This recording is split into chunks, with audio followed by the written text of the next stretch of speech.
करने के जितने बेनिफिट्स हैं उतने ही ई इनवॉइसिंग इशू ना करने के नुकसान हैं, या मैं कहूं उससे ज्यादा कई नुकसान है।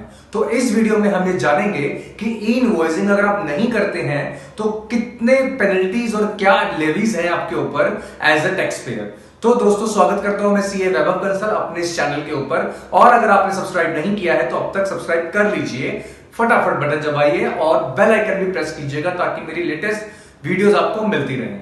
तो ई इनवॉइसिंग के बारे में दोस्तों मैं बता रहा था आपको कि ई इनवॉइसिंग करने के बहुत सारे बेनिफिट्स थे जो हमने अपनी पिछली वीडियो में डिस्कस भी किए थे, जैसे कि आपकी ऑटोमेशन जीएसटी 1 बन जाती है, सामने वाले के 2 वे में ऑटोमेटिक चला जाता है और आपको काफी सारी जो है मेहनत कम करनी पड़ती है, जैसे ई वे बिल ऑटोमेटिक बन जाता है वगैरह वगैरह। करेक्ट। इनवॉइसिंग सबके लिए एप्लीकेबल नहीं है, ये भी मैंने बताया था। 50 करोड़ रुपए से ज्यादा का आपका टर्नओवर है तो ही आपके ऊपर इनवॉइसिंग एप्लीकेबल है, नीचे वाले पे इनवॉइसिंग एप्लीकेबल नहीं है और ना ही वो कर सकते हैं वॉलंटरी भी, ये भी मैंने बताया था। अब इस वीडियो में हम ये बताएंगे कि इनवॉइसिंग नहीं इशू करोगे तो क्या होगा। तो देखिए दोस्तों, rule 46 of CGST rules tax invoice के बारे में बात करता है, वहीं rule 48 of CGST rules manner of issuing के बारे में बात करता है, जिसमें इनवॉइसिंग के बाद प्रोविजन जोड़ा गया था कि टैक्स इनवॉइस की रूप ले लेगा अगर आपके ऊपर इनवॉइस है तो, यानी अगर आपके ऊपर इनवॉइस एप्लीकेबल है तो टैक्स इनवॉइस वैलिड नहीं है, इनवॉइस वैलिड है। अब जब आपके ऊपर टैक्स इनवॉइस वैलिड ही नहीं है और आपके ऊपर इनवॉइस लगता है, तो अगर आपने इनवॉइस के बिना कोई डॉक्यूमेंट इशू कर दिया तो गड़बड़ हो जाएगी दोस्तों। क्या गड़बड़ हो सकती है वो सुन लीजिए। सबसे पहले आपका ई वे बिल जनरेट नहीं होगा, ई वे बिल ऑटोमेटिक जनरेट नहीं होगा, जिसकी वजह से आपको गुड्स की मूवमेंट में प्रॉब्लम हो सकती है। गुड्स की मूवमेंट नहीं होगी तो आपका माल या तो वही आपके गोडाउन में पड़ा रहेगा, और अगर आपने टैक्स इनवॉइस पे माल निकाल दिया विद ई वे बिल जो आपने अलग से बनाया होगा, तो डिटेंशन ऑफ गुड्स की संभावना भी बढ़ सकती है, जिसके ऊपर हैवी पेनल्टीज हैं दोस्तों सेक्शन 129 के अंदर, आपके जीएसटी एक्ट के अंदर, जिसके अंदर आपको 100% टैक्स तक की पेनल्टी भी देनी पड़ सकती है, और आपका सामान जो कॉन्फिस्केट हो सकता है वो अलग, उसके बाद जो टाइम वेस्ट होता है वो अलग। इसलिए ई वे बिल अगर आप टैक्स इनवॉइस के साथ निकालते हैं जबकि आपके ऊपर इनवॉइस एप्लीकेबल है तो गड़बड़ हो सकती है यहाँ पे, जहां पे कुछ चांसेस ये भी हो सकते हैं कि ऑफिसर को पता हो कि आपके ऊपर इनवॉइसिंग है, क्योंकि वो एक झटके में आपके जीएसटी नंबर से उसको देख सकता है। ठीक है।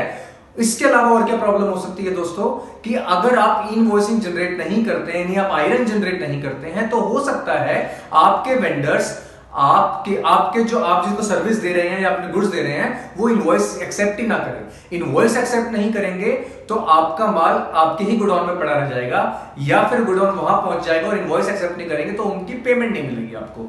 दूसरा, जब वो इनवॉइस नहीं एक्सेप्ट करेंगे, आपका इनवॉइस आप नहीं अपलोड करोगे आयरन के थ्रू, तो उनके 2A और 2B में जो हिट करता है ऑटोमेटिक ई इनवॉइसिंग के थ्रू वो हिट नहीं करेगा, जिससे उनको आईटीसी की प्रॉब्लम हो सकती है। तो 2 प्रॉब्लम मैंने अब तक बताई आपको दोस्तों। बेसिक प्रॉब्लम क्या है कि ऑटोमेटिक ई वे बिल जनरेट नहीं होगा, और अगर आप मैनुअल में ई वे बिल जनरेट करेंगे टैक्स इनवॉइस रूल 46 वाले के साथ, ऑल्दो आपके ऊपर रूल 48 एप्लीकेबल हो रहा है इनवॉइसिंग वाला, तो आपका ई वे बिल वैलिड नहीं माना जाएगा और आपके गुड्स को पकड़ लिया सकता है और पेनल्टीज लग सकती हैं, अब maximum up to 100% of the tax, जितना टैक्स होगा उस गुड्स के ऊपर। करेक्ट। और ऑल्दो जितने भी मेरे प्रैक्टिकल एक्सपीरियंस के केसेस हैं उसमें ऑफिसर 100% ऑफ द टैक्स लेता ही लेता है, 99% भी नहीं लेते हैं। ठीक है। दूसरा मैंने क्या बताया कि सामने वाले को इनपुट नहीं मिलेगा, अगर आपने अपने इनवॉइस जनरेट नहीं किया होगा तो वो ऑटोमेटिक उसके में 2A में जाना है वो नहीं जाएगा, 2B में जाना है वो नहीं जाएगा, और हो सकता है वो आपकी पेमेंट्स भी रोक ले। तीसरा सबसे इंपॉर्टेंट जो आपके ऊपर पेनल्टीज अट्रैक्ट होंगी सेक्शन 122 और 125 की of the CGST act. Section 122 में बोलता है कि अगर आपको डॉक्यूमेंट जो आपको इशू करना था और आप नहीं करते हैं, आपको जो इशू डॉक्यूमेंट करना था वो नहीं करते हैं, दैट इज इनवॉइस, तो आपके ऊपर मैक्सिमम पेनल्टी 10,000 तक की लगा सकते हैं, या फिर जितना टैक्स इन्वॉल्वमेंट है विच एवर इज हायर। यानी आपका अगर लेट्स से गुड्स 5 लाख रुपए का है, लेट्स से 10 लाख रुपए का है, और उस पर आप 28% टैक्स देते हैं, तो दोस्तों सोचिए कि 2,80,000 रुपए तक की भी लेवीज आपके ऊपर लग सकती है। ये असेसिंग ऑफिसर की डिस्क्रिशनरी पावर होती है। और अगर आप डॉक्यूमेंट इशू तो करते हैं पर गलत करते हैं, जैसे आपने डॉक्यूमेंट टैक्स इनवॉइस इशू तो किया पर गलत किया क्योंकि आपको इनवॉइस करना था, तो आप सेक्शन 125 में ट्रैक्ट हो जाते हैं और 25,000 रुपए तक की मैक्सिमम पेनल्टी भी आप ले सकती है।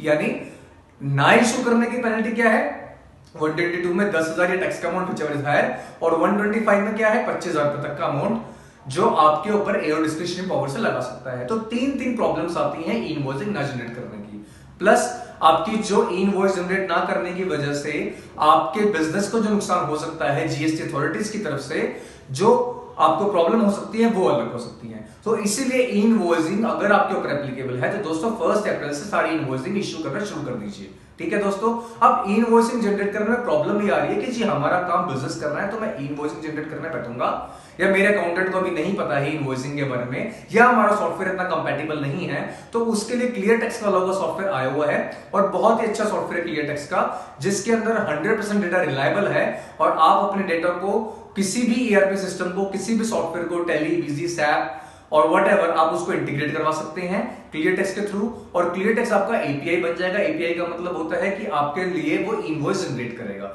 डेटा आपका रिलायबल है, फास्ट है, बहुत ज्यादा इनवॉइस जल्दी जनरेट करता है ClearTax as compared to your original software. Maybe आपके लिए इनवॉइस जनरेट करने में समस्या आ रही हो, कई बार 1 दिन 2 दिन लग जाते हैं, वो एपीआई के थ्रू सॉल्व हो सकता है, जो कि क्लियर टेक्स बहुत अच्छा प्रोवाइड करता है। इसके अलावा क्लियर टेक्स की टीम 24/7 आपकी हेल्प कर सकती है, यानी आप रात को 3 बजे भी माल निकाल रहे होंगे और उस टाइम आपको इनवॉइस जनरेट करना होगा तो आप जनरेट कर सकते हैं। ऑल्दो आपके नॉर्मल अकाउंटेंट्स उस टाइम घर पे सो रहे होंगे और आप उनको डिस्टर्ब करना ठीक नहीं समझेंगे, तो इसलिए क्लियर टेक्स की टीम आपको यहाँ पे हेल्प कर सकती है। इसलिए आप एक सॉफ्टवेयर का डेमो लेने के लिए मैंने एक लिंक दिया और डिस्क्रिप्शन बॉक्स में, उसको क्लिक कर सकते हैं। सॉफ्टवेयर परचेज करने के लिए भी डिस्क्रिप्शन बॉक्स में लिंक है, उसको देख सकते हैं। और अगर आप एज ए अकाउंटेंट हैं और आपके कई सारे क्लाइंट्स हैं तो आप भी क्लियर टेक्स सॉफ्टवेयर लोगों को रेफर कर सकते हैं ताकि उनको ईज ऑफ डूइंग बिजनेस हो और वो अपने बिजनेस पे फोकस कर सके rather then in accounting aspects पे, क्योंकि इन अकाउंटिंग एस्पेक्ट्स पे आप, मैं और सॉफ्टवेयर एजेंसीज काम कर ही रहे हैं, तो क्यों ना क्लाइंट को बिजनेस के लिए सपोर्ट किया जाए। करेक्ट है। तो इनवॉइसिंग ना जनरेट करने के नुकसान आपने देख लिए, बहुत हैवी पेनल्टीज आपने देख ली हैं। चैनल को सब्सक्राइब नहीं किया तो कर दीजिए, और क्लियर टेक्स का सॉफ्टवेयर अगर आपने डेमो तो ले लीजिए कम से कम, और डेमो लेने के बाद आपको पता लग जाएगा कि सॉफ्टवेयर आपके अपने सॉफ्टवेयर से कितना ज्यादा कंपैटिबल है और कितना ज्यादा वो इंटीग्रेट कर सकता है आपस में। Thank you very much for watching this video. Tata bye bye.